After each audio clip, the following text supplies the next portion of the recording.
2 victoires sur les 2 derniers matchs, Martigues a rené de ses cendres. Oui, complètement. On savait que quand on allait retrouver un peu d'équilibre avec un passeur à son poste, ça allait beaucoup nous aider. Et c'est ce qui s'est passé. On a eu quelques moments difficiles sur le début de la rencontre à Royan, mais après ça a été à sens unique. Et ce soir, alors, quelle partie, quoi. Ce soir, tout nous a réussi. On a joué dans une très belle dynamique, de façon très positive. Et il n'y avait qu'à laisser jouer les mecs, en fait, parce qu'ils se régalaient et ils avaient vraiment une efficacité à toute épreuve, vraiment.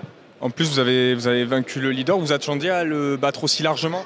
Non, à vrai dire non. C'est vrai qu'on s'est rendu la partie facile parce qu'on est bien rentré dans le match. Dès le début de set, on est vraiment bien rentré dans le combat.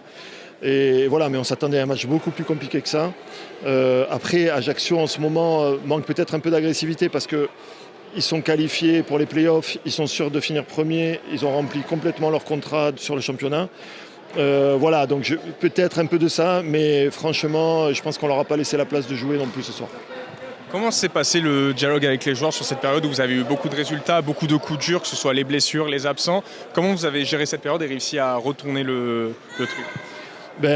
On a essayé de rester tous ensemble dans cette épreuve compliquée. Et puis, moi, je tiens à remercier tous les mecs, parce que tous les mecs ont accepté des fois à jouer à des postes qui n'étaient pas du tout les leurs.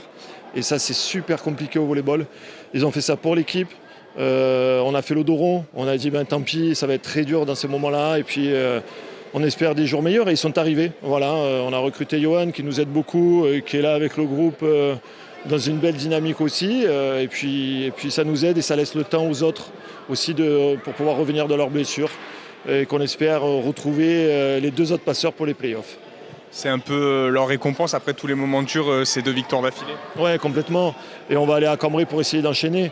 Mais c'est vrai qu'on avait besoin de retrouver le goût de la victoire pour rassurer tout le monde.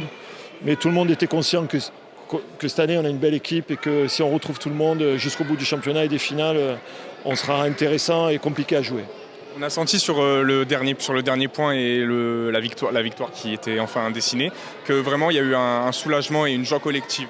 Ouais. Mais moi, c'est ce que je vis avec ce groupe tout au long de la semaine et depuis le début de l'année, même si on a eu des moments, on ne va pas y revenir, très compliqués à gérer.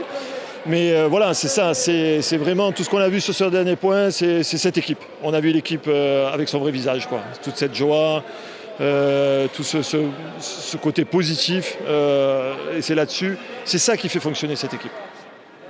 Maintenant, il y a les playoffs qui vont venir, vous êtes assuré d'être qualifié. Ça va être quoi l'objectif? C'est de se préparer pour arriver au mieux en forme pour les playoffs? Oui, il nous reste un match à jouer, on va essayer de garder le rythme. Et après, on a 2 semaines sans compétition pour préparer les playoffs. Donc on a notre programme habituel, mais je crois qu'avant tout, il fallait qu'on prépare la confiance du groupe. Et là, on est en train de le faire avec ces résultats.